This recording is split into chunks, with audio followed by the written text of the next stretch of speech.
بسم اللہ الرحمن الرحیم۔ زکوٰۃ کے فضائل و مسائل اور زکوٰۃ ادا کرنے کا مناسب طریقہ کیا ہونا چاہیے؟ اولاً تو یہ ذہن میں رہے کہ زکوٰۃ کا جو معنی ہے، زکوٰۃ کا معنی ہے پاک کرنا۔ گویا جس مال سے مسلمان زکوٰۃ دے دیتا ہے، باقی مال اس کا پاک طیب طاہر ہو جاتا ہے۔ زکوٰۃ کا معنی بڑھنا بھی ہے، تو اس مناسبت سے کہ زکوٰۃ جس مال سے ادا کر دی تو اس مال میں اللہ تعالیٰ برکت ڈال دیتا ہے، وہ مال برکت اس مال میں بڑھ جاتی ہے۔ اور اسی طرح زکوٰۃ کا جو مفہوم ہے وہ مقررہ حصہ بھی ہے کہ جتنا مال اللہ رب ذوالجلال نے آپ کو دیا ہے وہ ایک مخصوص حد نصاب تک پہنچتا ہے، تو اس میں سے ایک مقررہ حصہ اللہ کی راہ میں اللہ کی رضا کے لیے دے دیا جاتا ہے۔ زکوٰۃ کی فرضیت اور اس کے وجوب کے سلسلہ میں قرآن پاک میں بہت سارے مقامات پہ ذکر فرمایا گیا کہ جس میں یہ بھی کہا گیا کہ ایمان والے وہ ہیں جو نماز پڑھتے ہیں، زکوٰۃ دیتے ہیں، اور یہ بھی فرمایا کہ جب تک لوگ نماز پڑھتے رہیں، زکوٰۃ دیتے رہیں تو وہ اسلام کے حدود میں رہتے ہیں۔ غرض یہ کہ مختلف زاویوں میں جنہوں نے زکوٰۃ دی انہوں نے اب وہ کامیاب ہو گئے۔ تو زکوٰۃ کا لفظ مختلف انداز میں قرآن پاک میں بہت سارے مقامات پہ اور بہت ساری آیات میں استعمال ہوا ہے، اور زکوٰۃ نہ دینے کی وعیدات بھی ذکر کی گئی ہیں۔ حدیث مبارکہ کی جو معتبر اور بڑی کتب ہیں، تقریباً کل کتب حدیث جو معتبر ہیں ان میں زکوٰۃ کی فرضیت و وجوب پر حضور صلی اللہ علیہ وسلم کے بے شمار فرامین موجود ہیں، بلکہ اس سے اندازہ لگایا جا سکتا ہے کہ زکوٰۃ اسلام کے بنیادی ارکان میں سے 5 جو ارکان ہیں، توحید و رسالت کی گواہی دینا، نماز پڑھنا، زکوٰۃ دینا، رمضان کے روزے رکھنا اور حج کرنا، جو بنیادی ارکان ہیں اسلام کے، ان میں ایک رکن زکوٰۃ کی ادائیگی بھی ہے۔ تو اسے یوں سمجھ لیں کہ جو 5 ارکان ہیں، جیسے گاڑی کے 4 ٹائر ہوتے ہیں، تو توحید و رسالت کی گواہی وہ تو اصل ہے، اور اس اصل کے ساتھ یہ اس کے جو ستون ہیں یہ بھی اصل کی ہی حیثیت رکھتے ہیں۔ وہ 4 ہیں: نماز، زکوٰۃ اور رمضان کے روزے اور حج کرنا۔ تو جیسے گاڑی کے 4 ٹائر ہوں اور 4 ٹائروں میں سے کوئی ایک نہ ہو تو وہ گاڑی کامل نہیں ہو سکتی، وہ پورا فائدہ نہیں دے سکتی۔ تو اسی طرح جب اللہ رسول پر ایمان لانے کے بعد یہ 4 چیزیں جو نماز، زکوٰۃ، روزے اور حج، ان میں سے جو چیز بندے پہ واجب ہو وہ نہیں کرتا تو اس کے ایمان میں اسی طرح کمزوری اور کمی رہ جاتی ہے۔ جتنی چیزیں چھوڑے گا اتنا اس کا ایمان کمزور ہو جائے گا، اور ساری چیزوں پہ عمل کرے گا تو ایک کامل مسلمان ہوگا۔ تو اگر زکوٰۃ نہیں ادا کرتا صاحب مال ہونے کے باوجود تو ایسے ہی ہے جیسے گاڑی کا ایک ٹائر ہی نہیں ہے، اور اگر نماز مسلمان نہیں پڑھتا تو گویا اس گاڑی زندگی کی، اسلام کی، ایمان کی، اس کی گاڑی کے 2 ٹائر نہیں ہیں۔ اور اگر اللہ نے مال دیا ہے، حج کر سکتا ہے، حج پہ نہیں جاتا تو پھر اس نے تیسرا ٹائر بھی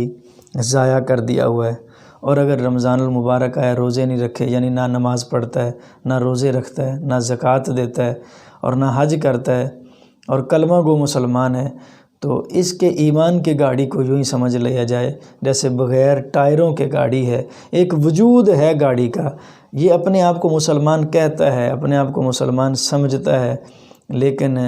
ایمان اس کا انتہائی کمزور ہے کہ جن چیزوں پہ اس کا ایمان بیس کرتا ہے، جو ستون ہے، یہ ایسے ہی ہے جیسے ایک کمرہ ہو تو 4 دیواریں ہوتی ہیں، دیواریں ہوں گی تو اوپر چھت ہوگی، یہ چھت کا دعوے دار تو ہے اور اس چھت کے نیچے دیواریں ہی نہیں ہیں۔ تو یہ زکوٰۃ دینا اتنا ضروری اور اہم ہے۔ اور پھر اگر غور کیا جائے تو اللہ تعالیٰ کسی پر بھی ظلم نہیں کرتا۔ ظلم کیا، وہ تو انتہائی کریم رحیم اور مہربان ہے کہ وہ صبح و شام نعمتوں کے انبار لگائے ہوئے ڈھیروں نعمتیں دیتا ہے، اور پھر رزق اتنا دیتا ہے کہ آپ جی بھر کے کھائیں پئیں اور انجوائے کریں اپنی زندگی کو، پھر بھی آپ سے مطالبہ نہیں کرتا۔ جب اتنا رزق دے، آپ کے قرضے اتر جائیں، آپ کی ضرورتیں پوری ہو جائیں، آپ کو کوئی مجبوری معذوری آپ کی باقی نہ رہے، پھر اتنا مال آپ کا جمع ہو جائے، ضرورت سے زائد کوئی تھوڑا بہت بھی نہیں، ایک نصاب کی حد تک آپ کا مال جمع بھی ہو جائے، اور پھر اتنا زائد آپ کا پڑا بھی رہے، اور 1 سال تک آپ امیری کی حالت میں گزارتے ہیں، تو 1 سال بعد پھر اللہ فرماتا ہے اب اس میں سے میری راہ میں بھی خرچ کرو۔ یعنی یوں سمجھیں کہ 40واں حصہ زکوٰۃ میں ہے کہ 100 روپیہ اگر ہے تو اس میں سے 2.5 روپے دینے ہیں، اگر 1000 روپیہ ہے اس میں سے اگر 1000 روپیہ ہو تو اس میں سے 20 روپے بنتے ہیں، 1,00,000 روپیہ ہے 2,500 بنتے ہیں۔ تو اس حساب سے یعنی یہ بھی اتنے پیسوں پہ واجب نہیں ہوتی کہ 100 پہ زکوٰۃ واجب ہو جائے، 1000 پہ ہو جائے،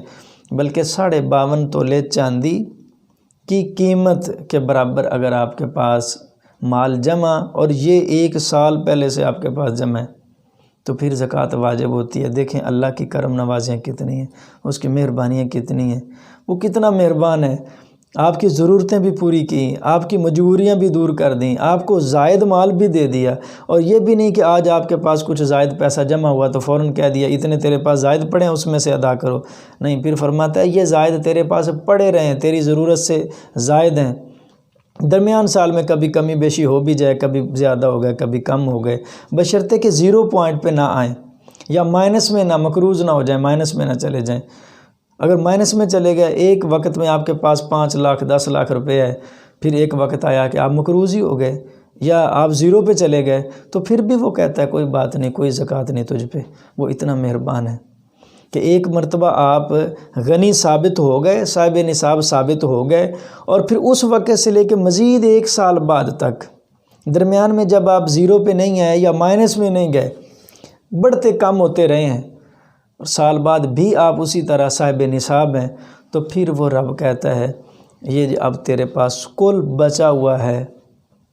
قرضے اخراجات نکال کے، اس میں سے 2.5% میری بارگاہ میں دینا ہے۔ یہ اس رب کی مہربانیاں ہیں، یہ اس کی کرم نوازیاں ہیں۔ اور پھر انسان اگر ہرس اور لالچ جو اس میں ہے، اس سے تو پیٹ اس کا بھرتا ہی نہیں ہے۔ نبی کریم صلی اللہ علیہ وسلم نے ارشاد فرمایا انسان کے پاس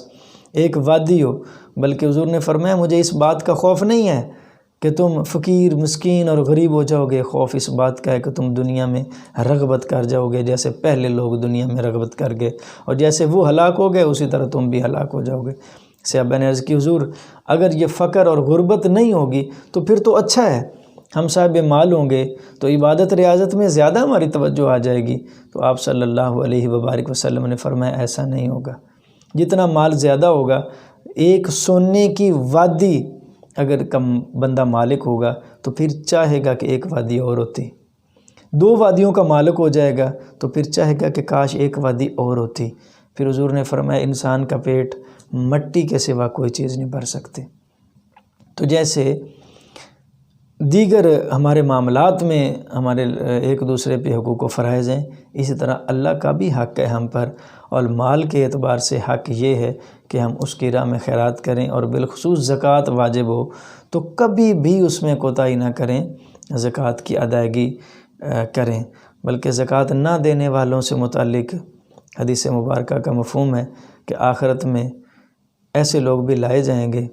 اس طرح کے عذاب کا شکار ہوں گے لوگ کہ ایک بہت بڑا ناگ ہوگا، اژدہا ہوگا، وہ بندے کے گلے میں لپٹ جائے گا اور اپنا منہ اتنا کھولے گا کہ بندے کے منہ کو اپنے منہ میں دبا لے گا، بندہ چیخے گا، چلائے گا، اس سے جان چھڑانا چاہے گا، وہ کہے گا انا مالو کا و انا کنزو کا، کہ میں کوئی اور چیز نہیں ہوں، میں تیرا وہ خزانہ ہوں جسے تو بچا بچا کے رکھا کرتا تھا، میں تیرا وہ مال ہوں جس سے تو زکوٰۃ ادا نہیں کرتا تھا، میں تیرا وہ مال ہوں جو حقداروں تک تو نہیں پہنچایا کرتا تھا۔ تو یہ وعیدات ہیں۔ بلکہ ایک حدیث مبارکہ میں حضور نے فرمایا میں نے ایک خواب دیکھا اور خواب میں پہاڑی پہ چڑھا اور اس میں جھانک کے دیکھا تو کچھ لوگوں کو الٹا لٹکایا ہوا میں نے دیکھا۔ جب الٹا لٹکایا ہوا دیکھا تو وہ چیخ و پکار ان کی سنی تو مجھے بتایا گیا کہ یہ وہ لوگ تھے جو زکوٰۃ نہیں دیا کرتے تھے۔ تو زکوٰۃ اگر آپ پہ واجب ہے تو لازمی طور پہ اس کو ادا کریں۔ یہ اللہ کا حق ہے، جس رب نے اتنا کچھ دیا ہے اس کی راہ میں دیتے ہوئے کبھی بھی کمی نہیں آتی۔ تیسرے پارے میں سورہ بقرہ میں اللہ تعالیٰ فرماتا ہے الشیطان یعدکم الفقر ویأمرکم بالفحشاء واللہ یعدکم مغفرہ، کہ شیطان تم سے وعدے کرتا ہے، تمہیں ڈر دلاتا ہے، تمہیں خوف دلاتا ہے، بچوں کی فیسیں ہیں، بجلی کا بل ہے، مکان کا کرایہ ہے، گیس کا بل ہے، فلاں چیز گھر کی لانی ہے، فلاں کو دینے ہیں، فلاں سے لینے ہیں۔ ان فکروں میں شیطان تمہیں ڈالتا ہے، فقر یاد دلاتا ہے۔ پیسہ آتا ہے تو پھر وہ شیطان تمہیں فقر کا، غربت کا خوف دلاتا ہے کہ اتنا سارا دے گا تو اتنا کم ہو جائے گا۔ یہ شیطان کے وعدے ہیں۔ رحمان کا وعدہ یہ ہے، وہ فرماتا ہے تو میری راہ میں خرچ کر، میں تیرا رزق بھی بڑھا دوں گا، تیری بخشش بھی کر دوں گا۔ بلکہ اللہ پاک فرماتا ہے کہ یہ میرا وعدہ ہے کہ میں تو تیری خیرات کو بڑھاتا ہوں، اور شیطان وعدے کرتا ہے کہ تیرا مال کم ہوتا ہے، اور اللہ تیرے مال کو بڑھاتا ہے۔ حضور صلی اللہ علیہ وسلم نے ارشاد فرمایا کہ جو بندہ اللہ کی راہ میں خیرات کرتا ہے، حضور نے فرمایا میں ضمانت دیتا ہوں اور قسم اٹھا کے کہتا ہوں کہ وہ کبھی فقیر اور کبھی مسکین نہیں ہو سکتا۔ تو اگر آپ پہ زکوٰۃ واجب ہے تو لازمی اور ضروری طور پہ جن کو زکوٰۃ لگتی ہے ان کو دیں، لیکن زکوٰۃ دینے کا جو طریقہ ہے وہ آپ کا انتہائی مناسب ہونا چاہیے۔ زکوٰۃ اس انداز میں کبھی نہ دیں کہ جس کو دیں وہ اپنی حد تک محسوس کرے، عزت نفس اس کی مجروح ہوتی ہو، سبکی ہوتی ہو، اور اس کا معیار وقار کم ہوتا ہو، تو ایسا کوئی انداز بھی اختیار نہیں کرنا چاہیے۔ زکوٰۃ ایک اس انداز میں دیں کہ دوسروں کی جو آنر ہے، جو عزت ہے، جو احترام ہے، وہ برقرار رہے، وہ مجروح کبھی نہ ہو۔